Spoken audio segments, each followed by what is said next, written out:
आज की इस वीडियो में हम जानेंगे राणा सांगा के बारे में कि उन्होंने अपने जीवन काल में कितने युद्ध लड़े और किस कारण उन्हें अपना एक हाथ, एक पैर और एक आँख गंवानी पड़ी।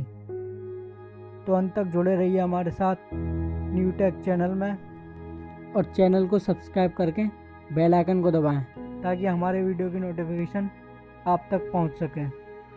तो चलिए वीडियो को स्टार्ट करते हैं। ये बात है 12 अप्रैल सन 1482 की, जब मेवाड़ के राजा राणा रायमल के घर वीर योद्धा राणा सांगा का जन्म हुआ, जिनका पूरा नाम संग्राम सिंह था।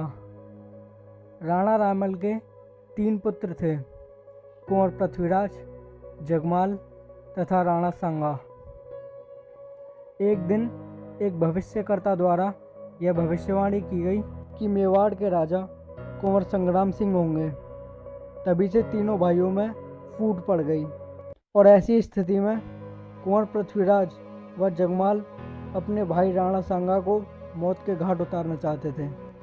तभी एक झगड़े के दौरान कुंवर पृथ्वीराज ने कुंवर संग्राम सिंह की एक आँख पर वार करके उनकी एक आँख खराब कर दी। उसके बाद कुंवर संग्राम सिंह किसी प्रकार बचते हुए वहाँ से निकलकर अजमेर में करमचंद पवार के पास आते हैं। बाद में करमचंद पवार की सहायता से वह सन 1509 में मेवाड़ के राणा बन जाते हैं। उसके बाद वह सभी राजपूत राजाओं को एकजुट कर एक हिंदू साम्राज्य बनाने में जुट जाते हैं और उन्होंने अपनी बल शक्ति से अपनी सीमाओं का विस्तार करना भी प्रारंभ कर दिया। राणा सांगा के राज्याभिषेक के समय दिल्ली में सिकंदर लोदी का शासन था। उसकी मृत्यु के बाद उसका पुत्र इब्राहिम लोदी 22 नवंबर 1517 में दिल्ली के तख्त पर आसीन हुआ। उसी समय राणा सांगा ने दिल्ली सल्तनत के अधीन राजस्थान के क्षेत्रों को जीतकर अपने अधिकार में कर लिया।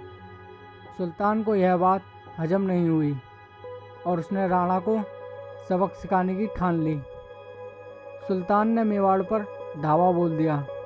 उधर राणा सांगा भी इब्राहिम लोदी को अपनी ताकत दिखाने के लिए तत्पर थे। परिणाम स्वरूप 1517 में हाड़ौती की सीमा पर खातौली का युद्ध हुआ।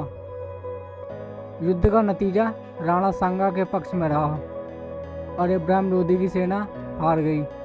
परंतु इस युद्ध के दौरान एक तलवार के वार से राणा सांगा को अपना एक हाथ व एक तीर के कारण अपना एक पैर गंवाना पड़ा। इस हार के बाद सुल्तान इब्राहिम ने बदला लेने के लिए फिर से एक बार आक्रमण किया, पर इस बार भी सुल्तान को मुँह की खानी पड़ी और इस हार के बाद वो निराश होकर दिल्ली वापस चला गया। उसके कुछ ही समय बाद बाबर अपनी मुग़ल सेना लेकर दिल्ली पर आक्रमण करता है और पानीपत के युद्ध में इब्राहिम को हराकर दिल्ली की गद्दी पर बैठता है। बाबर पूरे हिंदुस्तान पर मुग़ल सल्तनत कायम करना चाहता था, पर उसे यह अच्छी तरह पता था कि जब तक भारत की इस मिट्टी पर राणा सांगा जैसे शेर हैं, तब तक उसका यह सपना केवल सपना ही है। इसलिए उसने बयाना दुर्ग अधिकृत कर लिया। फिर 16 फरवरी 1527 को राणा सांगा ने बाबर की सेना को हराकर बयाना दुर्ग पर अपना अधिकार कर लिया। अब बाबर सावधान हो गया और बदला लेने के लिए पुनः आक्रमण हेतु कूच करता है।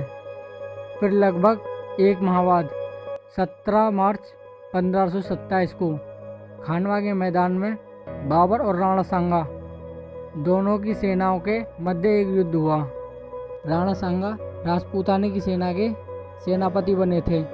इस दौरान राणा सांगा के सिर पर एक तीर लगा, जिससे वे मूर्छित हो गए। ऐसी अवस्था में राणा सांगा पुनः बसवा आए, जहां सांगा की 30 जनवरी 1528 को मृत्यु हो गई और युद्ध बाबर जीत गया।